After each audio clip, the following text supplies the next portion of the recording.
በአፋር በጣም ለብዙ ዘመን የሚሳለሁት አዳማ ነው የምኖረው።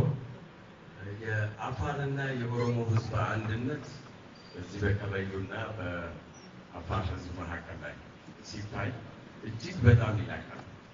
ይህንንም ስንል በፊት እንግዲህ አሁን ይኸው የከረዩ ብሔረሰቦች እዚሁ አሉ። በፈንታሌ ዙሪያ ያው እሱ ገልቻ ነው የተወለደው። ስለ ገልቻ እየተናገረ ነበረ። ገልቻ እንግዲህ አሁን ደግሞ ወደ ፀሐይ ብርሃን የምታመነጭ ከተማ ልትሆን ነው።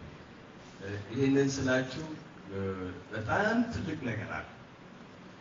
አሁን በአፋርና በከረዩ ብሔረሰብ መካከል ያለ ማንኛውም አይነት ግጭት የለም፣ ዛሬም በፊትም። ግን በጥቂት ሰዎች መካከል ነው ይሄ ነገር የሚነሳ። አሁን የዚህ የድንበር ሁኔታ እኛ የሰላም ሂደት ነው በትልቁ ደረጃ የምናየው።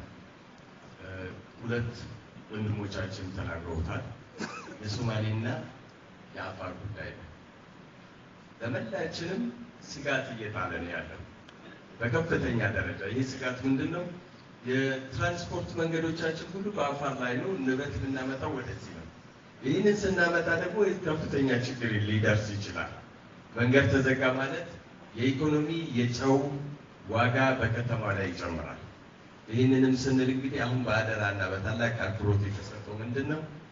የሁለቱም የህዝብ ግንኙነት ኢማና በተለይ በአቶ ሽመልስ ይህንን ነገር እንደ ኦሮሚያ ነው እንግዲህ የምንናገረው ትልቅ ነገር ነው። ሌላው በአማራና በዚሁ መካከል ምስራቅ ሸዋ ውስጥ በፈንታሌ ወረዳ ላይ የአርጎባና የከረዩ ግጭት አለ።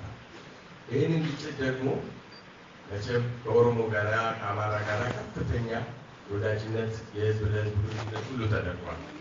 ወደ ታች አለመውረዱ ችግር እየፈጠረ ነው። አሁንም ችግር እየፈጠረ ነው።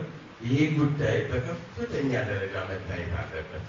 እዚሁ አውራ ጎዳና አካባቢ የሀሩ ቀርሳ አካባቢ ሰዎች አንዳንድ በጣም ችግሮች አሉ። ይሄ ማይነር የሆኑ ችግሮች ናቸው። እነኚህን ተንኮል የሚፈጽሙ ሰዎች በግል የሚታወቁ ናቸው። ይህንንም መንግስትም የክልሉ መንግስት የሁለቱን አጎራባች ምስራቅ ሸዋንና የደብረ ብርሃንን እነዚህ መንግስት ለመንግስት በከፍተኛ ደረጃ እርቀ ሰላም ፈጥሯል፣ መግባባት ፈጥሯል። ወደ ዞን መውረድ አለበት፣ ወደ ወረዳ መውረድ አለበት።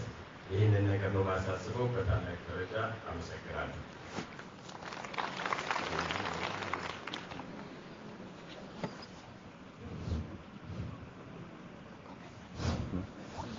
Karatoma